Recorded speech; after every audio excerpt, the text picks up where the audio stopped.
आज का टॉपिक हमारा माइक्रोट्यूब्यूल्स, जो साइटोस्केलेटन का एक पार्ट है।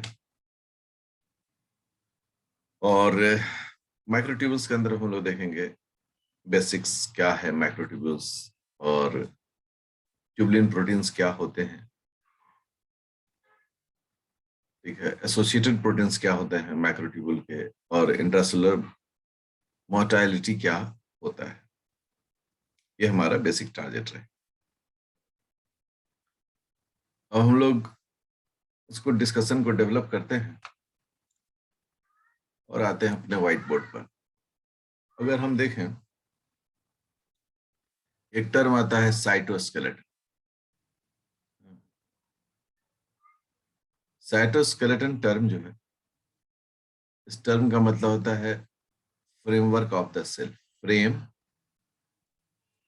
Work of the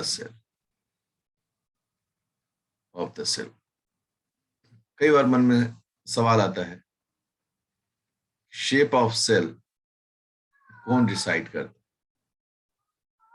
size of cell, हमको दो भी लगाना चाहिए, साइज ऑफ द सेल कौन डिसाइड करता है, ठीक है। Intracellular movement of the cell organelles, ये कौन डिसाइड करता है,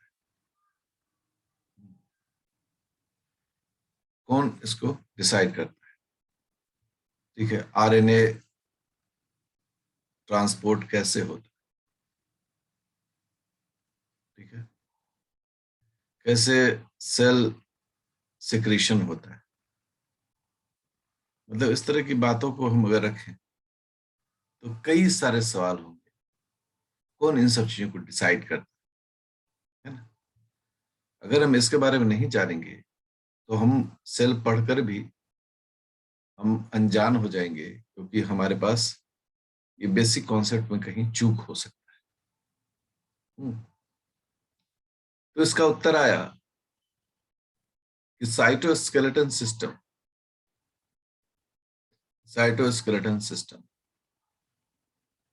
जिसके अंदर में दो तरह के सिस्टम सबसे प्रमुख है। पहला है माइक्रोट्यूबुलर सिस्टम, और दूसरा होता है माइक्रोफिलामेंटस सिस्टम, फिलामेंट सिस्टम। ये दो बड़े महत्वपूर्ण सिस्टम होते हैं जो को अपने तरीके से अंजाम देते हैं। आज उसी में से एक टॉपिक है जिसका नाम है माइक्रोट्यूब्यूल्स। अगर नाम पर भी ध्यान दें तो माइक्रो मतलब हो गया माइक्रोस्कोपिक, है ना, जिसे माइक्रोस्कोप मदद से देख सकते हैं, और ट्यूब्यूल्स होता है ट्यूब। ट्यूब हम सब जानते हैं, मैथमेटिक्स में भी ट्यूब पढ़ते हैं लोग, फिजिक्स में भी ट्यूब पढ़ते हैं, इस तरह करके ट्यूब होता है। अब ये ट्यूब का दो कॉन्सेप्ट है, एक सॉलिड ट्यूब, मतलब पूरा भरा हुआ है, ठीक है ना, कहीं कोई खाली नहीं, और एक होता है हॉलो ट्यूब। हॉलो ट्यूब का मतलब होता है कि बीच में खाली जगह है ना। जैसे हम लोग का एलिमेंट्री कैनाल क्या है, हॉलो ट्यूब है, उसके बीच में एक खाली जगह है, और ये खाली जगह से कोई चीज आ जा सकता है, इस तरह करके हम अगर बोले तो ये बहुत ही सूक्ष्म छोटे से माइक्रोट्यूब्स होते हैं। इनको अगर हमें डिफाइन करना हो तो हम इनके बारे में बोलते हैं ये हॉलो होते हैं, है ना, हॉलो। रिजिड मतलब कठोर होते हैं, है ना? अगला पॉइंट होता है कि कहाँ मिलते हैं, तो इनका रिपोर्टिंग हर जगह है, found in all eukaryotic cells. सभी यूकैरियोटिक सेल्स में ये हमें मिलता है, ठीक है। अगर इसका लोकेशन देखें, location in the cell, cell में कहाँ ये होते हैं। अगर सेल के अंदर में अगर हम लोकेशन का देखें तो हमको ये मिलते हैं स्पिंडल फाइबर में। हम लोग भी माइटोसिस के अंदर में ही इंटर किए हैं इस टॉपिक में, बीच में स्पिंडल फाइबर्स में, सेंट्रियोल में, बेसल बॉडीज इनमें मिलता है, सीलिया एंड फ्लैजला मिलता है। तो ये कई जगह हैं जहां पर इनका रिपोर्टिंग होता है। Spindle fibre, centriole, basal body, ये सभी एक ही व्यवस्था के भागीदार है, जबकि सीलिया एंड फ्लैजला जो है यह मोटिलिटी मतलब कि गति प्रदान करता है एक सेल। ठीक है। अब आता है कि क्या कंस्टिट्यूशन है, मतलब कैसे बने हुए हैं। तो माइक्रोट्यूब्यूल्स के बारे में हम सब कहते हैं कि माइक्रोट्यूब्यूल्स आर कंपोज्ड ऑफ, किस चीज से बने हैं। तो माइक्रोट्यूब्यूल्स बने होते हैं एक ऐसे प्रोटीन से जो प्रोटीन अरेंज होकर हॉलो ट्यूब बनाता है। ठीक है। तो कंपोज्ड ऑफ ग्लोबुलर प्रोटीन्स, और इसमें जो मेजर प्रोटीन है, major protein is tubulin protein, उसे हम लोग ट्यूबुलिन कहते हैं। ये मेजर प्रोटीन है। माइनर प्रोटीन्स भी होते हैं, लेकिन प्रमुख जो है वो यही ट्यूबुलिन प्रोटीन। ओके। ये ट्यूबुलिन प्रोटीन इस तरह से अरेंज्ड होते हैं, हम क्या कहते हैं कि tubulin and associated proteins, associated proteins, ये दोनों प्रोटीन्स जो होते हैं अरेंज्ड, इस प्रकार से अरेंज होते हैं, एक लंबे से थ्रेड के रूप में देखते हैं in longitudinal axis, longitudinal axis, axis. और इसके कारण क्या होता है, ये लंबा लंबा इस तरह करके फिलामेंटस स्ट्रक्चर दिखते हैं।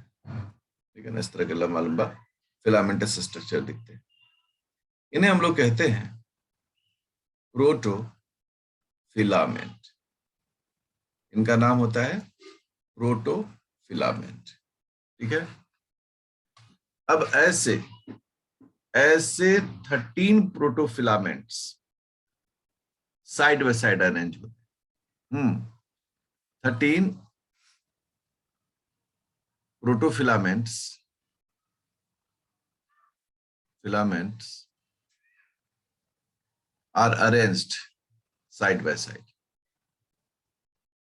arranged side by side by side to make a hollow tube, to make a hollow rigid filament।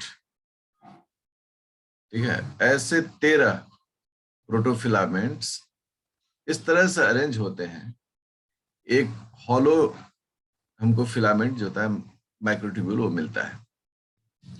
जैसे अगर हम एक डायग्राम ऐसे ड्रॉ करें, ठीक है, ठीक है, तो जैसे देखो 1 2 3 4 5 6 7 8 9 10 11 12 13, 1 2 3 4 5 6 7 8 9 10 11 12 13, ये ऐसे 13। ये जो आप स्ट्रक्चर देख रहे हैं, ये स्ट्रक्चर कैसा होता है, ये एक एक प्रोटोफिलामेंट है। ठीक है। देखो ये सभी प्रोटोफिलामेंट है, और ये प्रोटोफिलामेंट्स जो वो आपस में इस प्रकार से अरेंज होते हैं कि ये एक हॉलो ट्यूब के रूप में दिखता है, लाइक दिस वन। देखिए इस तरीके से ये दिखता है। सो हम सब चूंकि पढ़ते हैं इन्हें, इनके बारे में हमारी जानकारी ठीक ठाक रहती है। यहाँ ये इस प्रकार से हॉलो ट्यूब दिखता है, ठीक है। और ऐसे 13 फिलामेंट जब आपस में जुड़ते हैं तो फिर बन जाता है एक फिलामेंट, जिसे हम लोग माइक्रोट्यूबुलर फिलामेंट कहते हैं, ठीक। तो इस प्रकार से ये जो है स्ट्रक्चर आपने अभी देखा, ये स्ट्रक्चर है जिसके बारे में मैं बात कर रहा हूँ, ठीक है। ये बीच में हॉलो जगह है जिसको हम काला रंग से इसे कलर कर दे रहे हैं, ये हॉलो जगह है। तो ये जो है स्ट्रक्चर बनकर तैयार हो गया एक फिलामेंट, मतलब हम लोग इसको कहते हैं प्रोटोफिलामेंट। अगर आप इस स्ट्रक्चर के बारे में देखें तो इस स्ट्रक्चर का जो रेंज होता है वह देखिए, पूरी अगर एक रेंज ऐसे काउंट करें हम लोग, ठीक है, ऐसे एक रेंज काउंट करें, ये लगभग 5 नैनोमीटर का होता है। 5 नैनोमीटर, नैनोमीटर मतलब 10⁻⁻⁹ metre. 1 nanometre equal to 10⁻⁻⁹ metre, इतना होता है। और अगर हम बीच का देखें, है ना, बीच का अगर हम यहां से लेकर यहां तक अगर देखें तो इसकी जो मतलब चौड़ाई होती है वो होता है 4.5 नैनोमीटर। तो आप समझ लें कि नैनोमीटर है ये, तो कितना मतलब माइक्रोस्कोपिक है। नैनोमीटर तो हम देख नहीं सकते खुली आंखों से, इतना माइक्रोस्कोपिक है और इस तरीके से ये फिलामेंट बनाता है।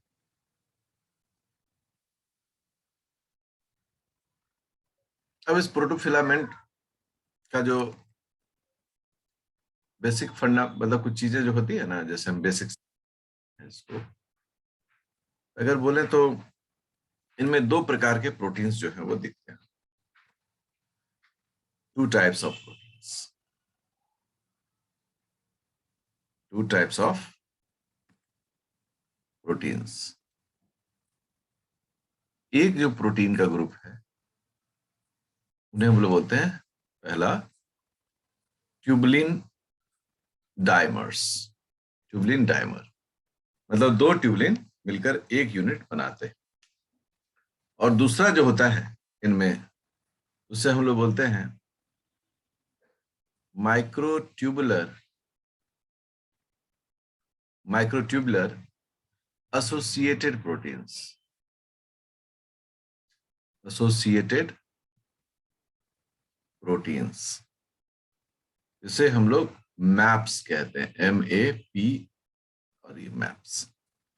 तो 2 प्रकार के प्रोटीन की मदद से बनता है, जिसमें ट्यूबलिन प्रोटीन जो है यह मेजर प्रोटीन, यह प्रमुख प्रोटीन है। हम लोग ये जो ट्यूबलिन प्रोटीन्स है, तो जो ट्यूबलिन डाइमर होता है, ट्यूबलिन डाइमर, ट्यूबलिन डाइमर के बारे में हम लोग क्या कहते हैं कि ट्यूबलिन डाइमर जो है वो हेट्रोमेरिक है। हेट्रोमेरिक मतलब क्या हो गया कि दोनों यूनिट्स जो है ट्यूबलिन के वो अलग अलग होते हैं। अगर एक ट्यूबलिन डाइमर को हम लोग देखें, ठीक है, हम ऐसे side by side he arrange करते हैं, यह मिलाकर एक ट्यूबलिन डाइमर कहला रहा है। और इस ट्यूबलिन डाइमर में एक यूनिट को तो हमेशा ही छोड़े हुए हैं, एक यूनिट को हम कलर कर दे रहे हैं, ठीक है। ये हमारा हो गया कलरफुल ट्यूबलिन, ठीक है। अब आप देखें कि एक जो है उससे हम लोग अल्फा या ए, दोनों में से कोई एक कहते हैं, दूसरे को बीटा या बी, ये दोनों टर्म यूज किए जाते हैं। आपको इसलिए हम दोनों टर्म बता रहे हैं कि कई जगह पर आप देखेंगे कि अल्फा बीटा नहीं यूज करके ए ट्यूबलिन एंड बी ट्यूबलिन भी लिखा जा रहा है। तो आप उस पर थोड़ा सा भी उलझे नहीं, ये तो अल्फा बीटा कहते थे, ये ए बी कैसे। दोनों में से जिसका उपयोग हो उसी उपयोग से हम उसका निकाल लेंगे मीनिंग, कोई दिक्कत नहीं। ये दोनों मिलकर एक ट्यूबुलिन डायमर का फॉर्मेशन करते हैं। ठीक है। अब जब दो अलग अलग चीजें हैं तो दो की जरूरत क्यों पड़ी, है ना? एक अल्फा और एक बीटा ट्यूबुलिन की जरूरत क्यों पड़ी, है ना? अगर इसे हम लोग बोल रहे हैं अल्फा ट्यूबुलिन और दूसरे को बोल रहे हैं बीटा ट्यूबुलिन,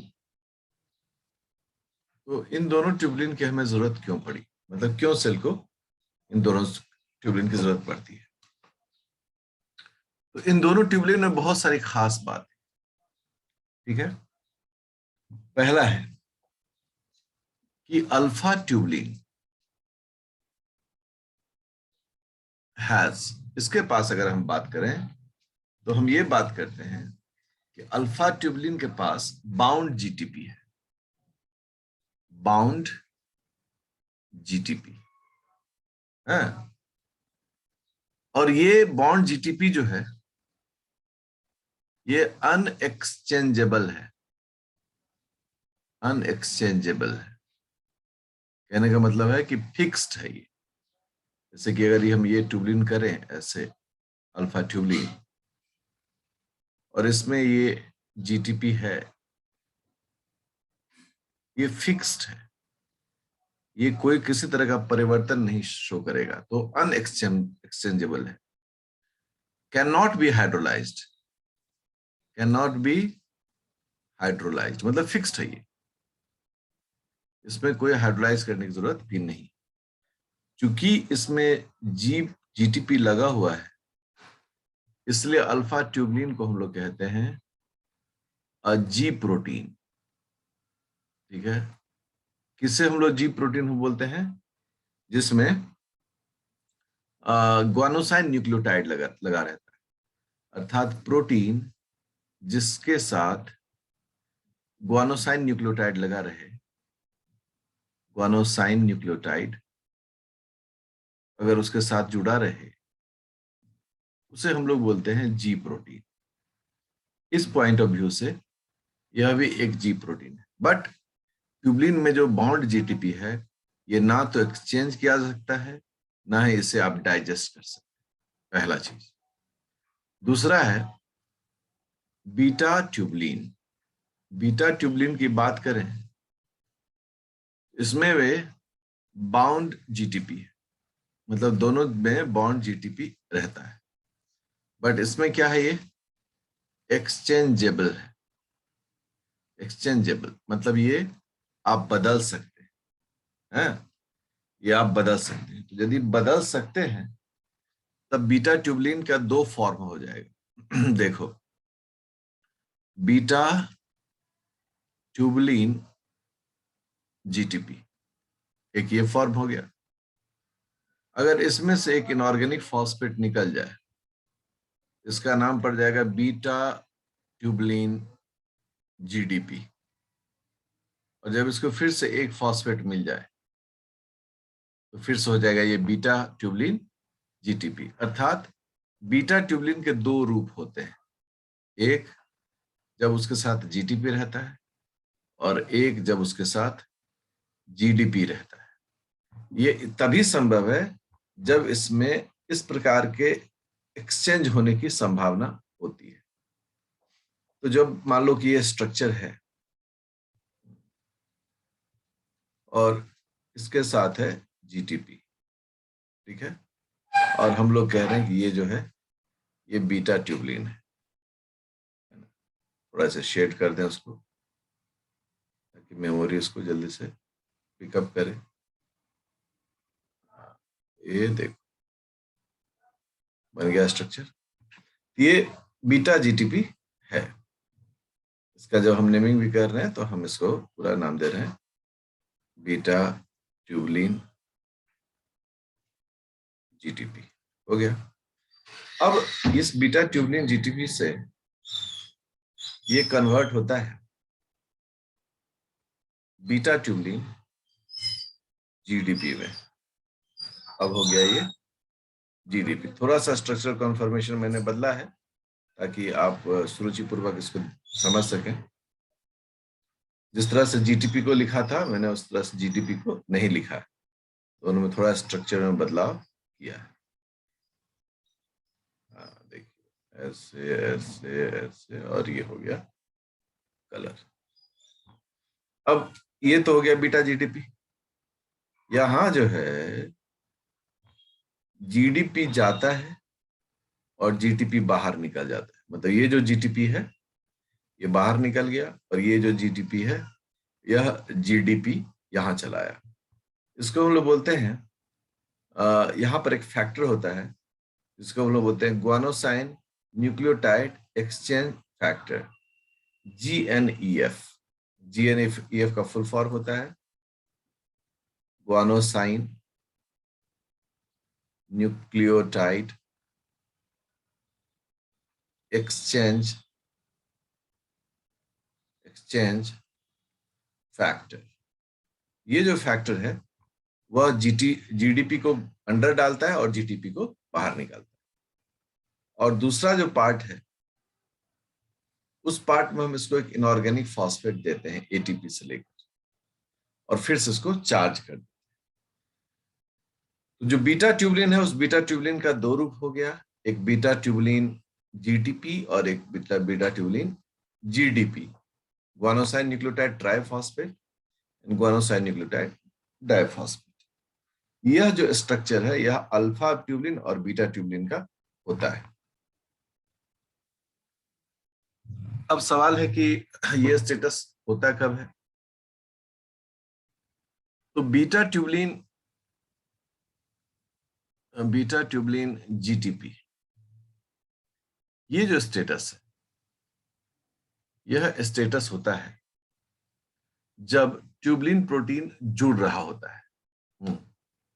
जब ट्यूबुलिन डायमर्स जुड़ते हैं, मतलब assembly of the tubulin dimers. ठीक है। और दूसरा आता है कि बीटा ट्यूबुलिन जीडीपी होने से क्या? तो बीटा ट्यूबुलिन जीडीपी का मतलब हो गया when tubulin dimers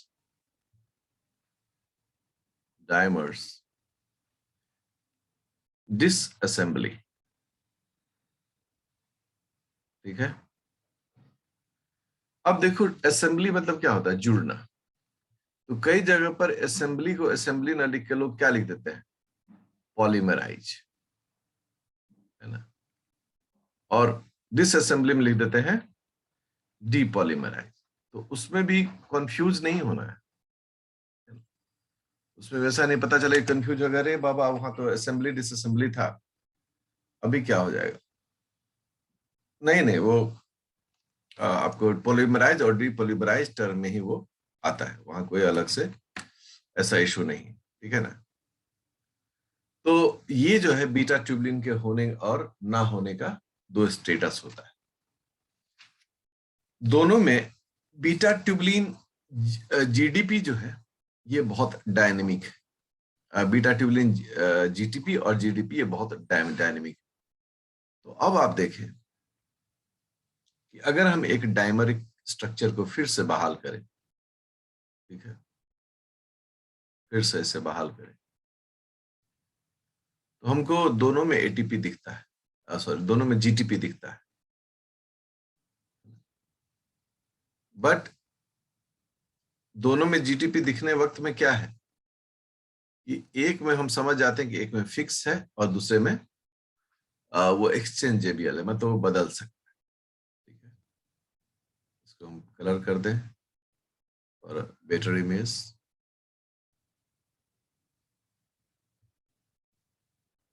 okay, I am expecting कि रंग हो गया पूरा। हाँ, तो इस प्रकार से ये स्ट्रक्चर दिखता है हमें। जब भी जुड़ता है तो अकेले कभी नहीं जुड़ेगा, हमेशा यह डायमर ग्रुप में जुड़ेगा। तो यह डायमर जो है वह एक यूनिट कहलाता है, अ यूनिट। एक यूनिट में दो दो ट्यूबलिन होते हैं, एक अल्फा ट्यूबलिन और दूसरा बीटा ट्यूबलिन। तो जब भी एक यूनिट बोलेंगे, that stands for one alpha and one beta. तो अल्फा बीटा के बारे में जब जानकारी हम ले ही रहे हैं तो बीटा ट्यूबलिन के बारे में थोड़ी सी और भी जानकारी लेते हैं। बीटा ट्यूबलिन जो है वह पी लूप एनटीपीएस फैमिली से बिलोंग करता है।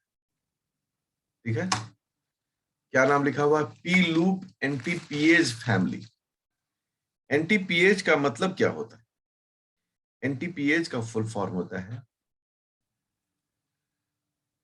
कि ये वैसे न्यूक्लियोटाइड जिसमें 3 फॉस्फेट होता है और उसको डाइजेस्ट करने वाला एंजाइम, उसे हम लोग कहते हैं एनटीपीएच। ठीक है, तो जैसे न्यूक्लियोटाइड ट्राई फॉस्फेट, तो उसको टर्म में हम लोग कहते हैं एनटीपीएस। अगर आप देखेंगे इस तरह के फैमिली जो है प्रोटीन फैमिलीज में मिलते हैं, जिन्हें हम लोग कहते हैं एनटीपीएस फैमिली। अब इसमें पी लूप का मतलब क्या होता है?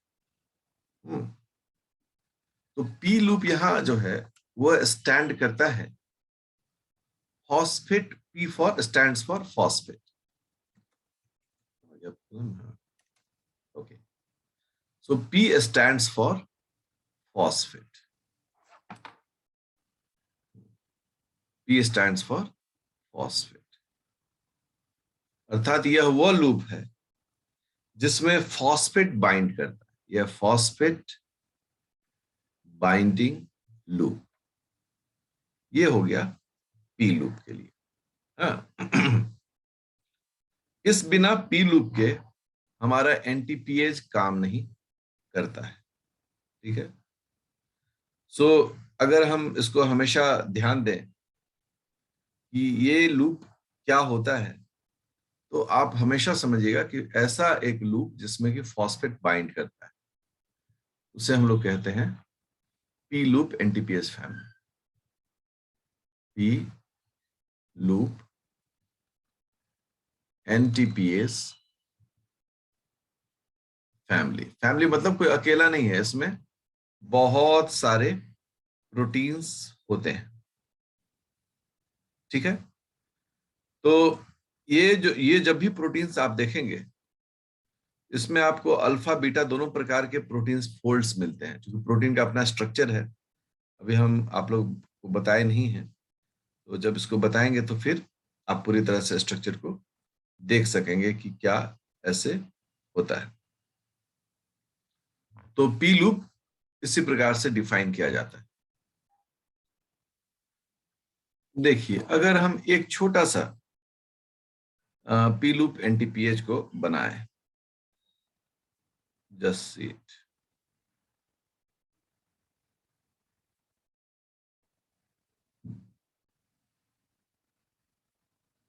ठीक है, अगर इस तरह का हम देखें तो देखिए इसका स्ट्रक्चर कैसे बनता है। ठीक है, ये हम आपको इसका स्ट्रक्चर समझा रहे हैं।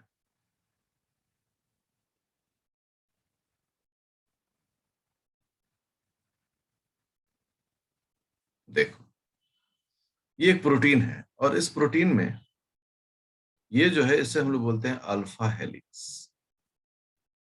ठीक है, और इसे हम लोग बोल रहे हैं बीटा स्ट्रैंड। ये जो आप स्ट्रक्चर देख रहे हैं, ये स्ट्रक्चर देख रहे हैं एक पी लूप एनटीपीएच का। ठीक है, और इसमें क्या होता है कि खास अमाइनो एसिड्स होते हैं। मान लो कि हम यहाँ एक खास अमाइनो एसिड निकाल दें। ठीक है, ये खास अमाइनो एसिड है, इसको हम ब्लैक कलर से दिखा रहे हैं, और इस खास अमाइनो एसिड से जुड़ता है कौन? इस खास अमीनो एसिड से जुड़ता है। मान लो कि अगर हम जीटीपी कहें तो हमेशा गोल एक बना देते हैं और हम दिखाते हैं यहाँ पर जीटीपी जुड़ा हुआ है। इस तरह का एक छोटा सा प्रोटीन होता है जिसमें हम लोग कहते हैं इसे पी लूप एनटीपीएस। ठीक है, एक छोटा सा स्ट्रक्चर दिखता है। तो ये protein structure alpha helical structure, beta strand, ये प्रोटीन का स्ट्रक्चर है और इसमें एक जीटीपी जो है वो एक जगह पर जुड़ जाता है और यही होता है। हम अभी इस पर डाइवर्ट नहीं कर रहे, लेकिन हम आपको एक छोटा सा स्ट्रक्चर इसका दिखा दिए। अब बीटा ट्यूबलिन और अल्फा ट्यूबलिन के बारे में जब हम बात कर रहे हैं